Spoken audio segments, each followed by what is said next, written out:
actually, it only broke as I was setting up this stream.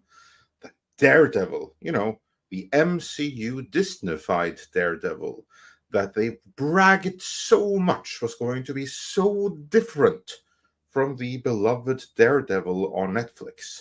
And they bragged that it was going to be so completely different. It's been scrapped. Well, for the most part, yeah. I wouldn't say it's dead, scrapped. But no, it's not dead. It's going back to the writer's room. It's going back to the drawing board. But everything that they have filmed so far, all that was filmed before the strike, has been scrapped. The director has been fired. The director of future episodes have been informed that they are free to look for other opportunities elsewhere. And the writers have also been fired. And this is for something that is in development, that was filming. Yes. They had 18 episodes ordered as well.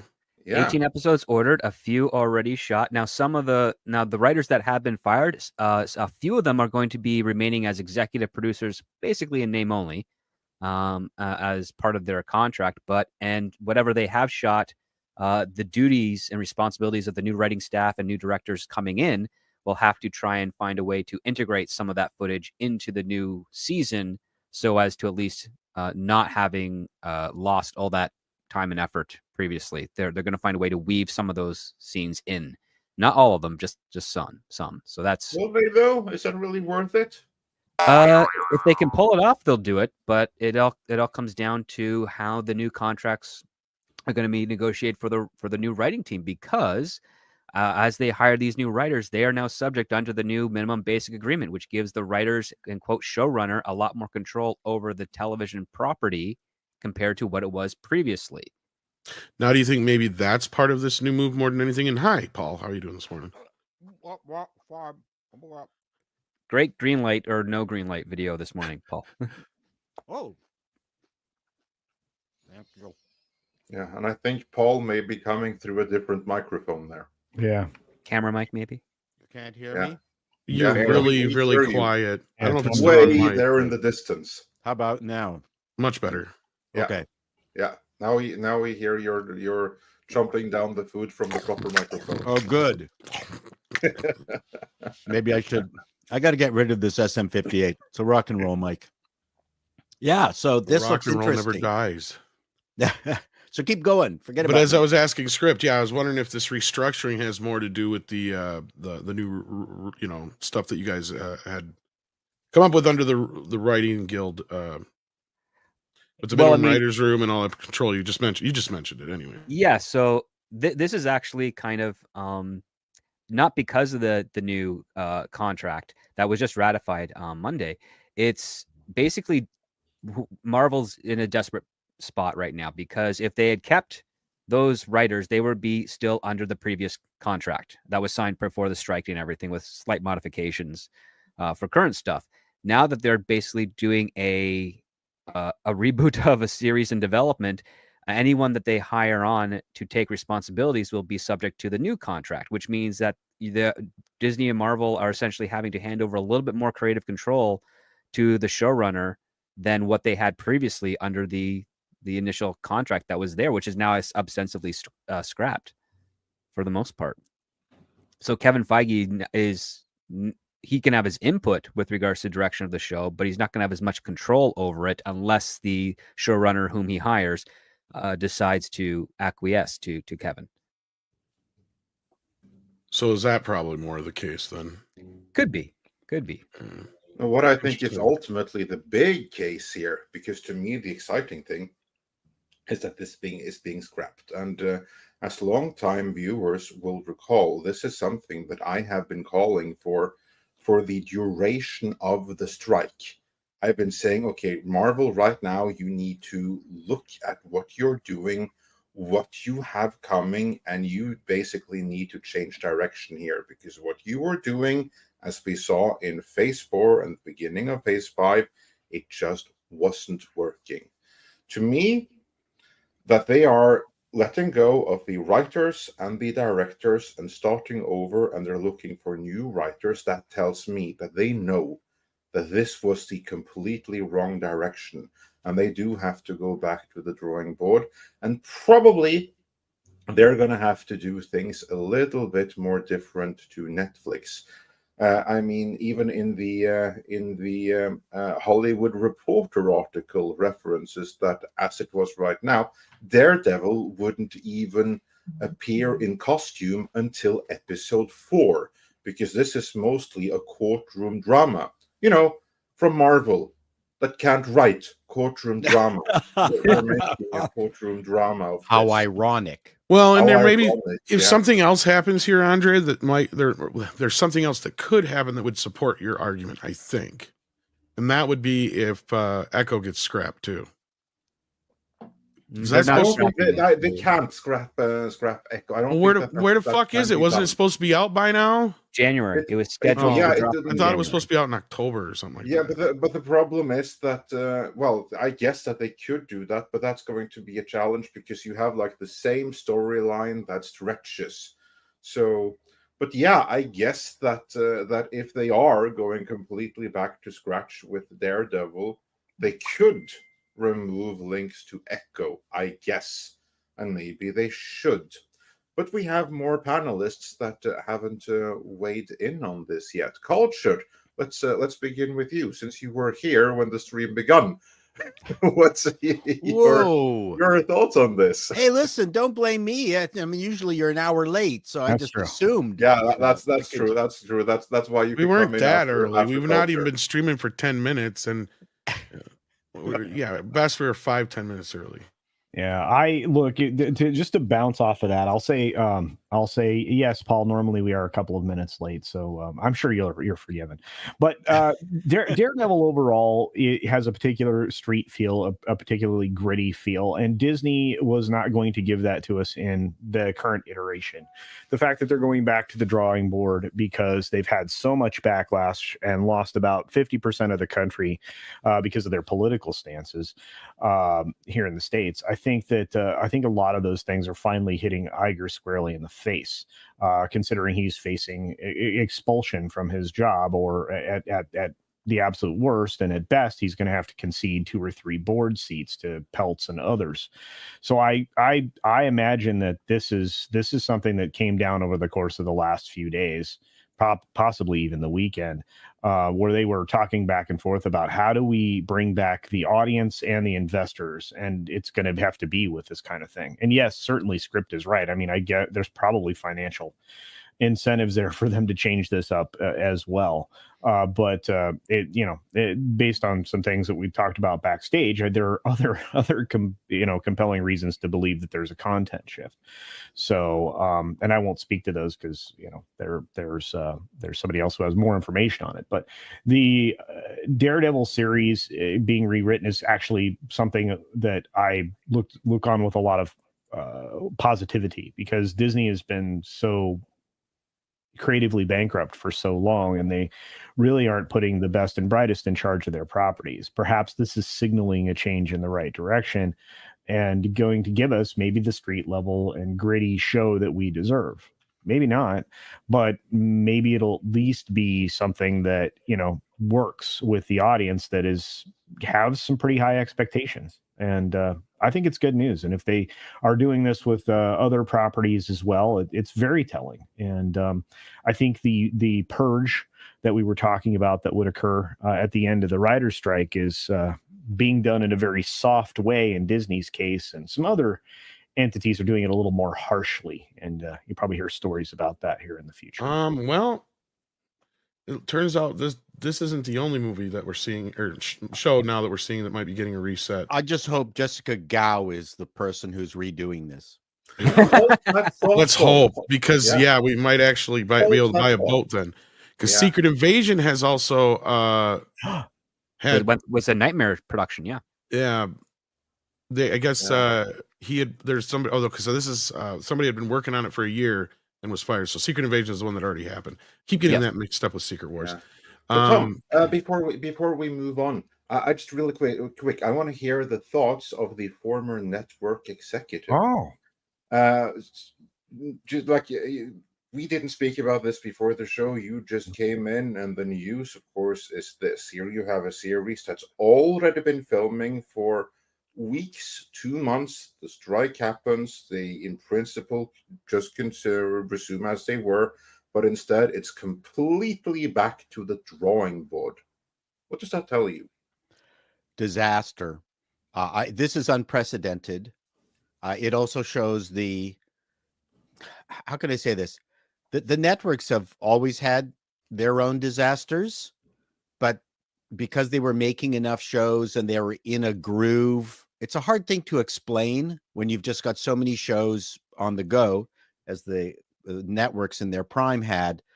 You weren't so concerned about things kind of falling off the rails because they're protected, encapsulated in just the one show. In Disney's case, they are now putting so much of their eggs into fewer baskets, and they're in panic mode. Not too dissimilar from NBC before Brandon Tartikoff. I mean, I remember those days. There's an awful lot of anxiety and panic at NBC when they were the third tier network. You really don't understand how that affected the culture of the entire television unit until they, and again, proof is in the pudding. You only dig yourself out not through pronouncements. You dig yourselves out by just making good product that people watch. You have no other option. You can't will a network back into success. And in this particular case, I've never heard of anything like this. This is horrific. Well, I've heard of it once, and that was with Sliders. Sliders was failing, and the people in charge of it ended up getting rid of that writer's room, and they brought in Mark Zicree, and he brought in a couple of writers, and they revamped the show and essentially saved it for a few more seasons. But that was a major couple other network ones. show. That was Fox, I believe. Oh, was it Fox? Okay. V had the same thing happen to it, and so did what's the other show? Was it Battlestar Galactica? I'm thinking of. No, Where they shifted everything, or which one was it?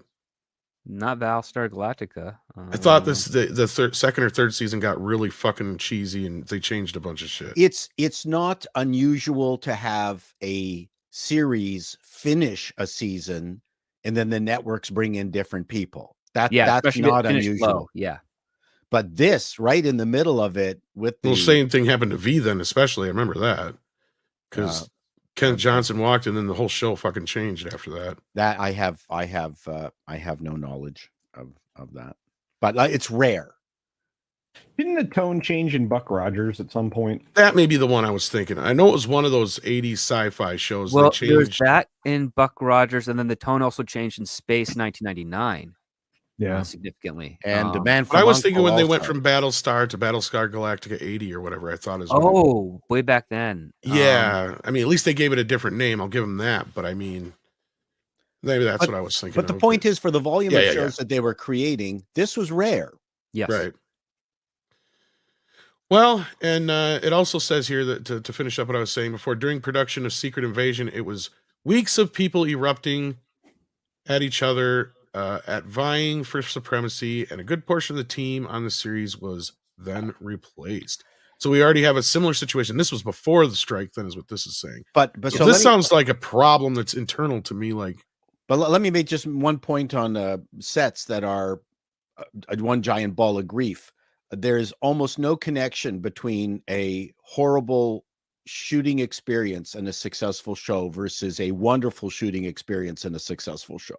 Oh no, and that's not what I'm saying, but I'm talking about having to overhaul your completely overhaul your creative team because they're not working together, basically, is what it sounds like here.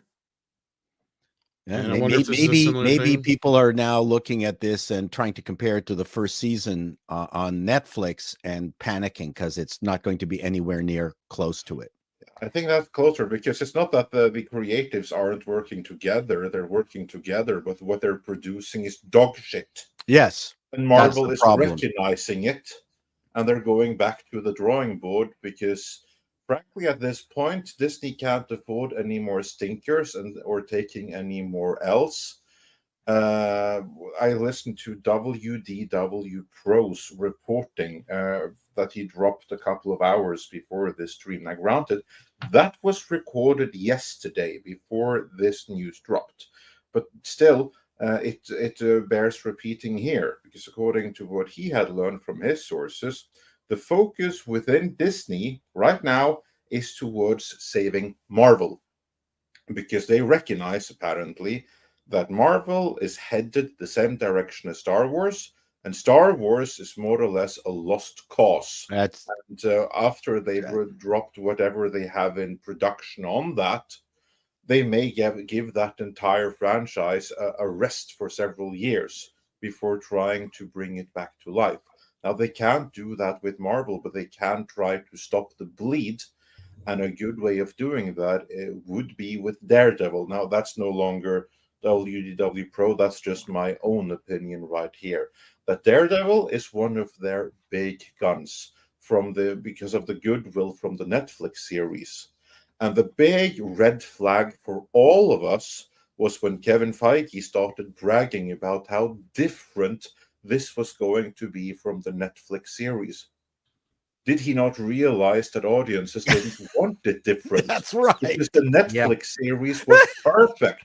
It was like, here you have this perfect series, possibly the best thing ever to come out of Marvel, and you're going to do it different by the same people that gave us She-Hulk.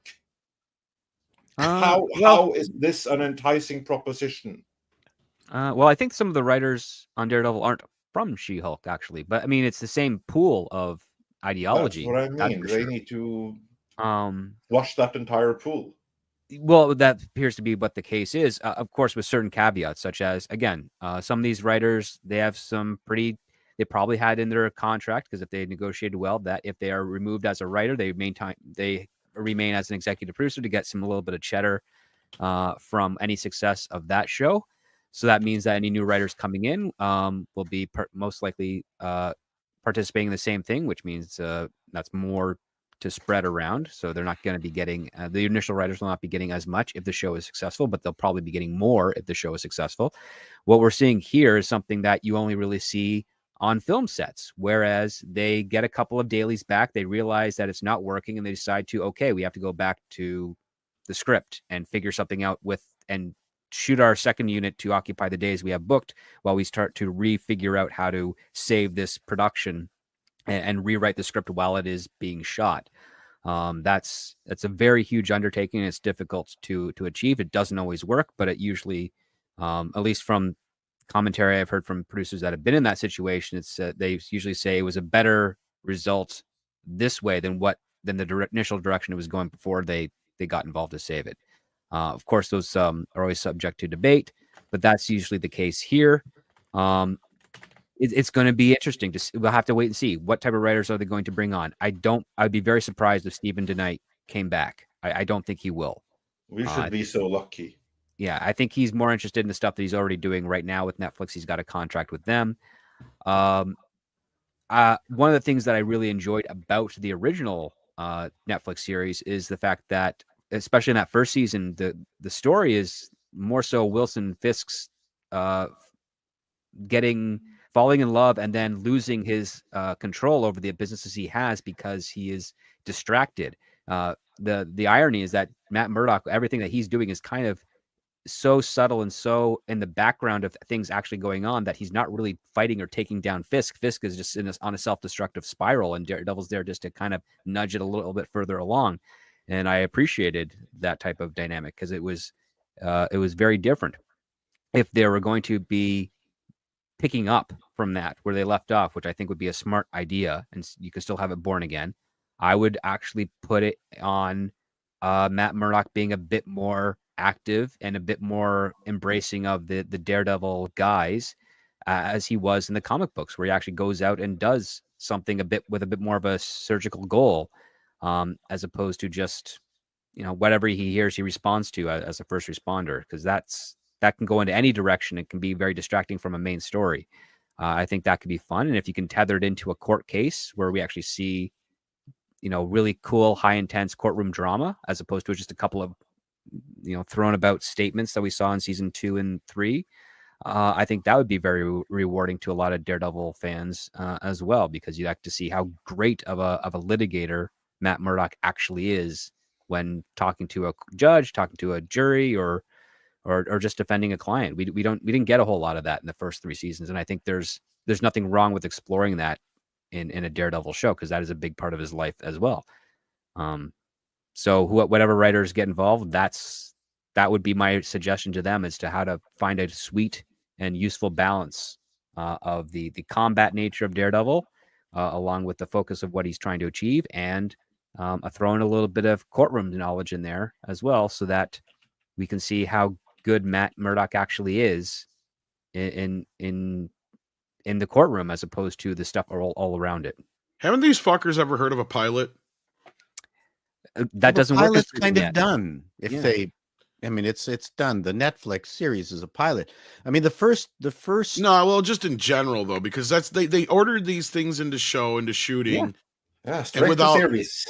And this is one thing we talked about before, where it's like, at least talking about what we were saying just before too, even if you don't change your entire creative team, when you shoot a show and they shoot a couple episodes and then they start to air, they at least can get a sense of how the audience is reacting, and you can tweak things as you go along. We've talked about this many, many, many times over. Like, as we said before, Family Matters was shot the way they shoot these Marvel shows. We wouldn't have Steve Urkel today.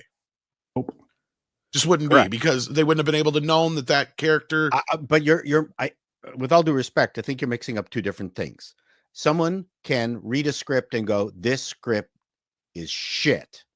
That's not something you fix over time. You fix things over time in that, oh, this one character is more popular, let's start giving them more stuff. Those are two different things. When She-Hulk, when you read the She-Hulk script, if I read them, I'd go, oh my God, this is bad. This is not, we shouldn't be testing this piece of crap by shooting it. Correct. And that's different. Like, if something's good and you test it and it has a different result than expected from the pilot test, which is very useful, that's when you go back to the drawing board. And Tom, you're absolutely right, because I mentioned this a few weeks ago on this very channel, is that when you price out the mini rooms to the point where it's in the best interest of the studio to say, yes, let's experiment with a pilot to see if this actually works, as opposed to trying to force a hit show by writing all the scripts ahead of time and then throwing all these millions of dollars behind all those episodes, pumping it out and realizing, oh, the audience isn't digging this after the first 2 episodes. We literally just burnt all that cash. Because they had shot for 3 months already. Wow. From what I'm seeing here. Now, is Karen and Foggy in this? No. At least not the versions we knew before anyway, as far as I know. That was a really interesting dynamic in the first season. Mm-hmm. Yeah, which is why they're not bringing them back again in light of this being so different. At least they weren't. What they did bring back, though, and here is what I had heard about what they were doing with the Punisher, which is another reason why I'm very, very happy to see this scrapped.